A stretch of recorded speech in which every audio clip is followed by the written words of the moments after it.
and welcome to our corner where we talk about the Streets of Avalon role-playing game. I'm Chris. And I'm Brett. And today we're going to be talking about the sewers of Avalon. Last time we were down in the depths of Thorbendor. This time we're going to talk about the sewers because they're just as important in some ways. Maybe more in some ways. Yeah, we got to take it up a level. We were way down there, way early history. Let's bring it up a bit. Yeah. So like sewers are a pretty classic location, especially in city-based fantasy fiction. So what role do the sewers play in Avalon, and what makes them a fun or at least interesting place to have for your game? One of the things I want to make sure I answered when I was designing Avalon was how to have a city this massive and have decent water. Like, okay, it doesn't have to be uber realistic, right? It's a fantasy city, but we do want to at least say there's water, there's food, there's options. And the river Styx is the thing that flows underneath Avalon. There's a guild, as there always is, who helps make sure the river Styx flows where it's supposed to. They got different underground dams and methods and whatnot, means and such that they put fresh water down certain paths and they push dirty water down others. Why do they do that? Because in every neighborhood, you have a series of wells that you get clean water from. Some people, if you're really, really rich, you might have your own personal well on your property. And there's also cesspits, place you can dump all of the stuff that you need to. One of the things I wanted to do then, because when I did that, I'm like, man, we got all this crap flowing down there. We got real water flowing constantly. There's going to be dried out sections that they've just blocked off. They don't need that anymore. They don't use that and whatever. I'm like, well, what's going to live down there? Something's going to live down there in this place. You're going to have some homeless folks. We're going to move down there because it's out of the rain. Sure. Somewhere to live. And there's probably ghouls, which will probably keep the homeless people to a minimum. Yeah. Big rats, like giant rats. That's going to be down there. Big ass centipedes, nasty stuff. Maybe even were-rats. Were-rats, albino alligators. Got to have albino alligators. Sure. Yeah. Goblins, kobolds. This is a great place for them because these weird little quasi-fake creatures or fake creatures are all within striking distance of the surface, but they've got a place they can run to. Makes sense. They can scoot away and they can skitter away. But the other thing that's got to be down here is like, what you can't constantly have people down here boring stuff out, clearing detritus, making sure the water flows. So one of my favorite weird little monsters from D&D was the Otyugh. Originally, love me an Otyugh. Yes, the big shit eaters. So I'm like, what if the Otyughs basically they eat all the dead stuff, all the bad biomass that's down here, and they just are living filtration systems. Yep. I'm like, done. Okay, good. It's my favorite thing ever. I've done it in other role-playing games too, but I just love it. It's such a cool idea. Like, man, they just eat all the bad stuff and poop out like clean water. Yeah, it's great. Why not? It's nature. It's all good. So because you have that type of stuff down there, so there's plenty of creatures and things you can bump into. There's guilds down there, people, thieves scurrying about, doing different things, ghouls being nasty. Some stupid necromancer cultist is down there trying to do something. A wereboar is hiding somewhere or something like that. That'll happen. Cult of were-rats or a group of were-rat thieves guild. Exactly. Yeah. The other thing you have, though, is that the sewers have to go everywhere. Yeah.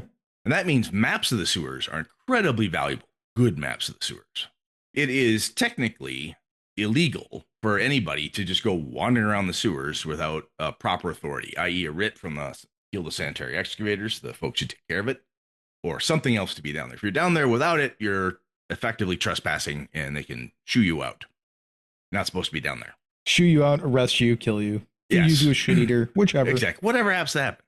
Now, that said, though, some of the fun things that can happen is, that the inn has a basement, a little wine cellar where they got all their stuff. Something weird happens down there. A chunk of the floor breaks away. They lose 2 casks of wine. And lo and behold, it's an old dried out section of the city sewers. It's like free real estate or, terribleness. Yeah. So what do we do with it? Do we wall it up? Do we tell somebody to do something? Or do we just deal with it later because it seems okay? Or you don't even know that happened because underneath your bakery, some nasty ghouls have figured out that if they lift up this one stone, they can sneak out, do what they got to do, and then crawl back underneath. So it's a place that if you want, it's never a straight path, right? To get from one end of your neighborhood to the other through the sewers is going to take you for fucking ever. It's a weird, windy path. Sometimes you are literally chest deep in liquid poo. Oh. Other times it's like clean running water at high speed. Sometimes you've got were-rats or other big problems down there. I do love using the sewers as I had a game that I ran where my crew of thieves, they actually went and found a sanitary excavator, bribed them, and said, can we have access on a map from here to here so that we have a getaway, like an escape route? Yep. They were like, yeah, sure. If you pay me, you know, like I think it was like 9 silver, which is like $90. Sure, I got you covered. Exactly. So like that's one way that you can use it. And you illuminate a bunch. Like there's all sorts of stuff down there. They wind around. It's like a dungeon unto itself on top of the dungeon that is actually down there. The cool thing about it as well is that because there's unused sections where barely a rivulet of water leaks through because it's been dammed up and hasn't been used for forever. God knows how long that is. They just haven't used it. Or the pitch of the water's changed, something else cycled off different, the section of the neighborhood doesn't need it anymore, or whatever. It's just dried out. So I've also used it as it's another timepiece. If you go down there, it's dry. There's no moisture at all. Okay, this has been dry for a while. Because normally the sewers are active and moving. Yeah. There's the usual underground damp feeling, but there's no like wet lichen on the wall, slime, nothing like. No, man. It's dry. The rocks are dusty. Okay, wow, they haven't moved water in here forever. That's interesting. Also potentially bad. Exactly. Yeah, potentially very bad. Or when you come through it and you see the mud through the bottom and you see the footprints, you're like, well, at the pace this water's moving, which is a snail's pace, these weird animal-like prints that are the size of mine, I'm going back up top. Yeah. It's just got down here. The other thing that happens is that because you've got access to places, you can go through, especially if you're a thieves guild, you're heisting, you're doing anything like that. What's a really good way?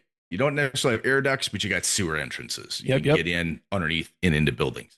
And sometimes it's also fun when the players have an opportunity to find that one quick path, the one little getaway that they know about. They found this abandoned warehouse, and in this corner, they can drop directly down to this sewer, which is all blocked off and crushed down on that end. They can haul ass in one of the rare straight lines. They'd be right on the other side of the bakery. Well, that's a quick getaway thing, man. Super useful. Now I got something, yeah. Or you find people that have used such areas as stash points, right? Thieves are cramming stuff in there. Somebody tried to run away, fell in a basement, died. They have a treasure map. They fell in the basement. Oh. They trying to run away. I had the guys at one point we were playing, and the group had found this weird break in the floor. Went down, poked around a little bit, and she found this poor woman had fallen through, and she was holding a baby. They were both unfortunately dead.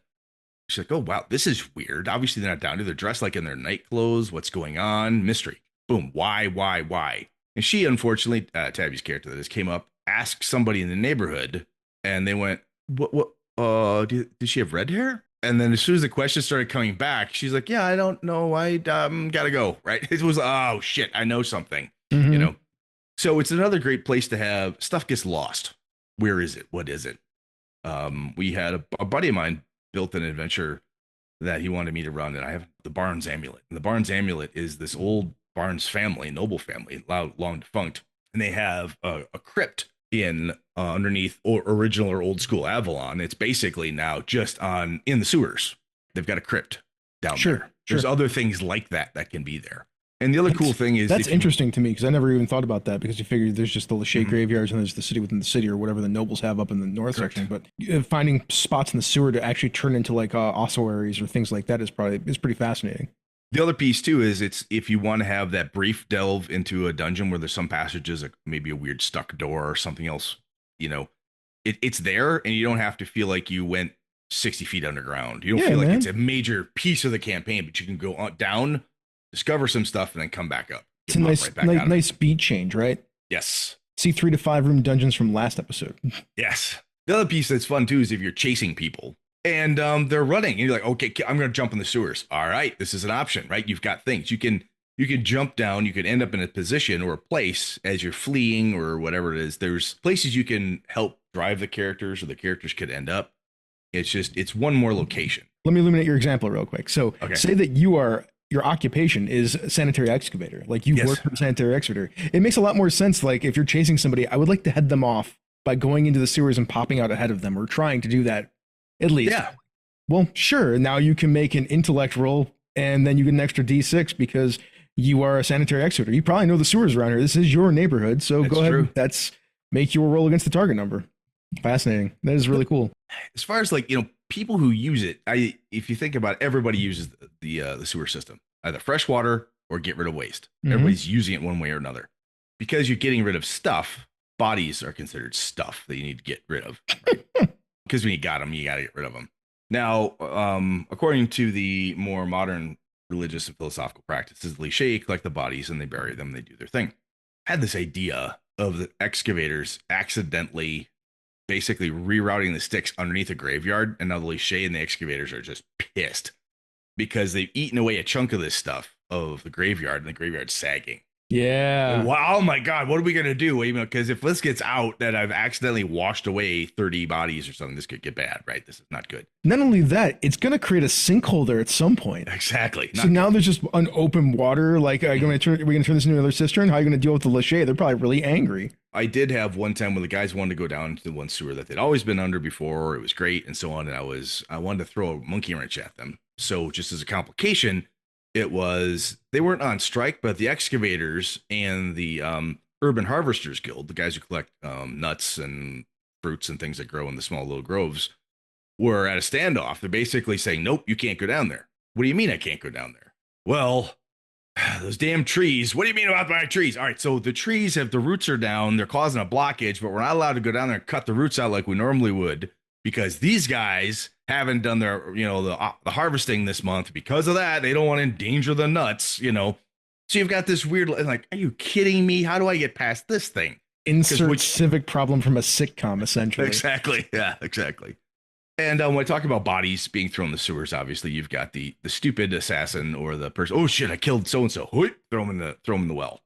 It seems like a bad idea. It's a bad idea. I mean, all of the somebody's going to find out. Somebody's going to find out. What if you throw it in the wrong thing too? Instead of throwing it in the cistern, you throw it in the well. Now the well's poisoned. Yeah, the dead body. Oh god, that's not good. From a creature's perspective, some of my favorite things are goblins and kobolds for the sewers. Yeah, that's using those little guys because they're kind of dangerous, not horribly dangerous. And your kobolds are the kobolds for streets are the kobolds with the candle on their heads, right? Yeah. They're like the minor kobolds. Yeah, exactly. Yes. Love them.